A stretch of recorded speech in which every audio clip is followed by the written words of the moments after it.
नमस्कार, मैं रवश कुमार।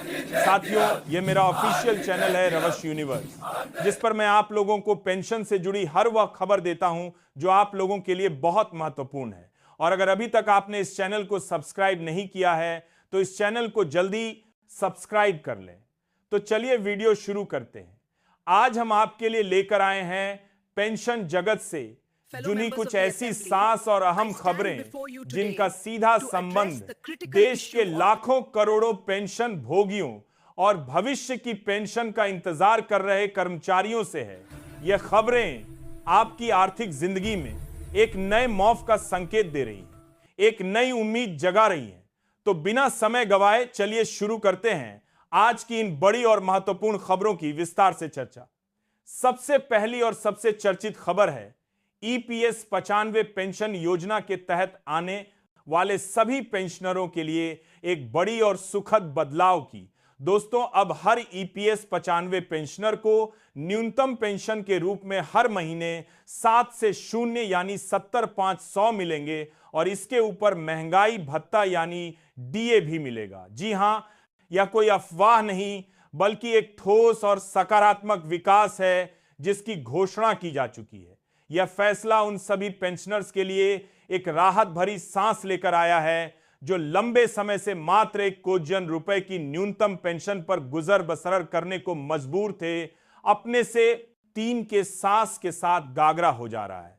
सोचिए, आज के इस दौर में जब 1 किलो दाल ही एक 100 से ऊपर बिक रही है, जब अस्पताल का एक छोटा सा बिल भी हजारों रुपए का हो जाता है, तो महीने के महीने सिर्फ 1 रुपए की पेंशन पर किसी बुजुर्ग का गुब्बारा कैसे हो पाता होगा? यह सवाल सालों से उनकी आंखों में तैरता रहा है, लेकिन अब लगता है कि उनके सुनहरे दिन वापस आने वाले हैं। यह बदलाव कैसे और कब तक लागू होगा, इस पर थोड़ी गहराई से नजर डालते हैं। ईपीएस 95 यानी एम्प्लॉइज पेंशन स्कीम 1095, जिसे निजी क्षेत्र के कर्मचारियों को रिटायरमेंट के बाद एक स्थायी आय का सहारा देने के लिए शुरू किया गया था, लेकिन समय के साथ महंगाई की मार ने इस बात की है पेंशन की क्रय शक्ति को लगभग खत्म ही कर दिया। साल 2014 से लेकर अब तक न्यूनतम पेंशन 1000 ही बनी हुई थी, जबकि इस दौरान महंगाई दर ने कई गुना की छलांग लगा ली। इस विसंगति को दूर करने के लिए पेंशनर्स के संगठनों, विशेष रूप से नेशनल एजिटेशन कमेटी द्वारा लगातार आवाज उठाई जा रही थी। उन्होंने महीनों तक दिल्ली में धरने प्रदर्शन किए, सरकार का ध्यान अपनी ओर खींचा। इस साल जनवरी में उनकी एक बड़ी डेलीगेशन की वित्त मंत्री निर्मला सीतारमण से सीधी बातचीत भी हुई। इस बैठक में न्यूनतम पेंशन को साथ ही साथ है रुपए करने और एक अच्छी मेडिकल सहायता प्रदान करने की मांग रखी गई। इसके बाद इस मामले की गंभीरता को देखते हुए एक उच्च स्तरीय समिति का गठन किया गया, जिसने पेंशन की गणना के तरीके और महंगाई के प्रभाव की गहन समीक्षा की। जुलाई तक आते आते श्रम मंत्रालय ने इस मांग को मानने की सैद्धांतिक सहमति दे दी और अक्टूबर तक यह फैसला अंतिम रूप ले चुका है। अब बस इसे लागू करने की औपचारिकताएं पूरी की जा रही हैं। अनुमान है कि आने वाले कुछ हफ्तों या महीनों के भीतर ही पेंशनर्स के बैंक खातों में यह बढ़ी हुई राशि देखने को मिलने लगेगी। इसका लाभ देश भर के लगभग 65 लाख पेंशन धारकों को मिलेगा, जिनमें से लगभग 500 कम आय वाले रिटायर्ड कर्मचारी हैं और लगभग 26 लाख सब्सिडी प्राप्त पेंशनर हैं। अभी विधवा और आश्रित पेंशन के संशोधन पर विचार चल रहा है। उम्मीद है कि जल्द ही उनके लिए भी कोई अच्छी खबर आएगी। अब सवाल उठता है कि पेंशनर्स को इस बदलाव का लाभ लेने के लिए क्या करना होगा। ज्यादातर मामलों में यह प्रक्रिया स्वचालित होगी। ईपीएफओ अपने रिकॉर्ड अपडेट करेगा और पेंशन की बढ़ी हुई राशि सीधे आपके बैंक खाते में जमा होने लगेगी। फिर भी सलाह यह दी जाती है कि सभी पेंशनर्स अपने ईपीएफओ रिकॉर्ड की जांच जरूर कर लें। यह काम आप ईपीएफओ की ऑफिशियल वेबसाइट या फिर उमंग एप्लीकेशन के माध्यम से आसानी से कर सकते हैं।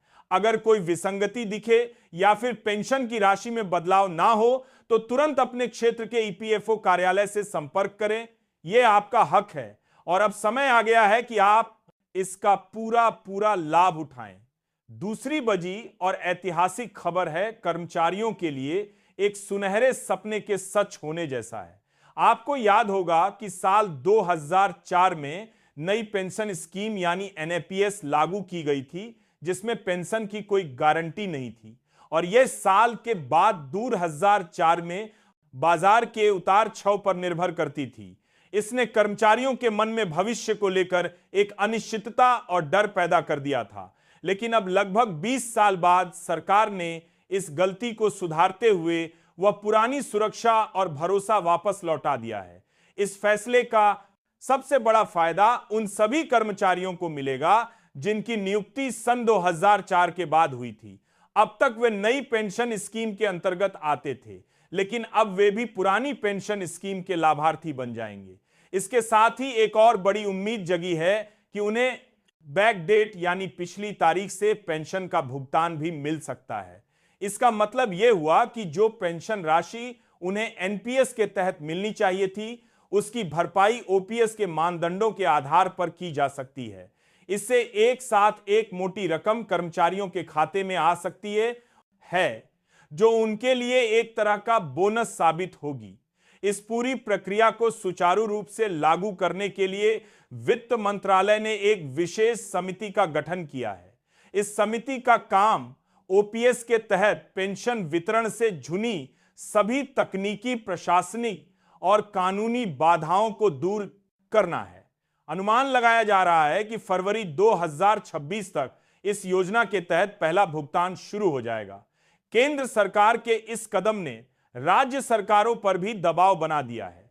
राजस्थान, हिमाचल प्रदेश और छत्तीसगढ़ जैसे राज्य पहले ही ओपीएस को फिर से लागू कर चुके हैं।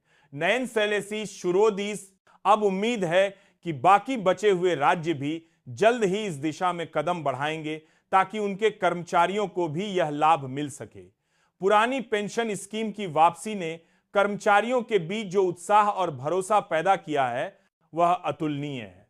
ओपीएस सिर्फ एक पेंशन योजना नहीं है, बल्कि यह सेवानिवृत्ति के बाद की जिंदगी के प्रत्येक सुरक्षा की भावना है। यह कर्मचारियों को यह आश्वासन देती है कि उनके सेवा काल के बाद का जीवन आर्थिक तनावों से मुक्त रहेगा। यह फैसला न केवल वर्तमान कर्मचारियों के लिए एक बड़ी राहत है, बल्कि भविष्य में सरकारी नौकरी में आने वाले युवाओं के लिए भी एक आकर्षण का केंद्र बनेगा। साथ ही इससे नई पेंशन स्कीम यानी एनपीएस का भविष्य भी अब अनिश्चितता के घेरे में आ गया है। ऐसा माना जा रहा है कि धीरे धीरे एनपीएस को पूरी तरह से समाप्त करके बीच करती है और आपको भविष्य में दिया जाएगा और देश एक बार फिर से गारंटी शुदा पेंशन के स्थायी मॉडल की ओर लौट जाएगा। तीसरी एक गोल्ड प्रमुख खबर है एम्प्लॉय प्रोविडेंट फंड ऑर्गेनाइजेशन यानी ईपीएफओ से जुई एक बड़ा बदलाव की खबर यह है कि पीएफ और पेंशन कोष में योगदान के लिए वेतन सीमा को बढ़ाकर 25 शून्य करने पर विचार चल रहा है। वर्तमान में यह सीमा 15 शून्य है। यह कदम अगर उठाया जाता है तो इसका सीधा और व्यापक असर देश के करों, कर्मचारियों और पेंशन धारकों पर पड़ेगा। वेतन सीमा बनने का मतलब है कि अब अधिक वेतन पाने वाले कर्मचारी भी पूरे बेसिक वेतन पर पीएफ की कटौती और पेंशन कोष में योगदान देने के लिए बाध्य होंगे। इससे उनकी सेवानिवृत्ति के बाद मिलने वाली पेंशन की राशि में सिग्निफिकेंट बढ़ोतरी होगी। उदाहरण के लिए अगर किसी कर्मचारी का बेसिक वेतन और महंगाई भत्ता मिलाकर शून्य है तो वर्तमान नियमों के अनुसार 15 शून्य से ऊपर की राशि पर पीएफ या पेंशन योगदान नहीं लगता। लेकिन अगर यह सीमा आरित करती है, योगदान नहीं लगता, तो हर से बाद से लेकर नहीं है बढ़ाकर 25 शून्य कर दी जाती है तो उसके पूरे शून्य में से पेंशन फंड के लिए कटौती की जाएगी। इससे उसके पेंशन कोष में जमा राशि बमेगी और अंततः रिटायरमेंट के बाद मिलने वाली मासिक पेंशन भी कहीं अधिक होगी। यह कदम लंबे समय से कर्मचारी संगठनों की मांग रहा है, क्योंकि महंगाई दर और वेतन स्तरों में हुई भारी बढ़ोतरी के बाद यह सीमा पुरानी और अप्रासंगिक हो चुकी थी। इसके अलावा इस बदलाव से ईपीएफओ के पास उपलब्ध कोष में भी भारी इजाफा होगा, जिससे देश के विकास में निवेश किया जाएगा सकेगा। यह एक विन विन स्थिति होगी, जहां कर्मचारियों को भविष्य में अधिक पेंशन मिलेगी और देश को विकास के लिए अधिक पूंजी। हालांकि इस प्रस्ताव पर अभी चर्चा जारी है और इसे लागू करने से पहले श्रम मंत्रालय और वित्त मंत्रालय के बीच कुछ औपचारिकताएं पूरी की जानी बाकी हैं। लेकिन विशेषज्ञों का मानना है कि यह बदलाव आने वाले वित्तीय वर्ष में लागू हो सकता है। इन तीनों बड़ी खबरों के जारी को एक साथ देखें तो साझ लगता है कि सरकार का फोकस अब पेंशनर्स और कर्मचारियों की आर्थिक सुरक्षा और जीवन स्तर को सुधारने की ओर है। चाहे वह ईपीएस 95, पेंशनर्स के लिए न्यूनतम पेंशन बढ़ाना हो, या फिर सरकारी कर्मचारियों के लिए पुरानी पेंशन स्कीम की वापसी, या फिर ईपीएफओ की वेतन सीमा में संभावित बढ़ोतरी, हर कदम एक सकारात्मक और प्रगतिशील सोच को दर्शाता है। ये फैसले न केवल वर्तमान पीढ़ी के लिए बल्कि आने वाली पीढ़ियों के लिए भी एक मजबूत आर्थिक आधार तैयार करेंगे। तो दोस्तों, ये थी आज की बड़ी और महत्वपूर्ण खबरें। उम्मीद है कि यह जानकारी आपके लिए हेल्पफुल रही होगी।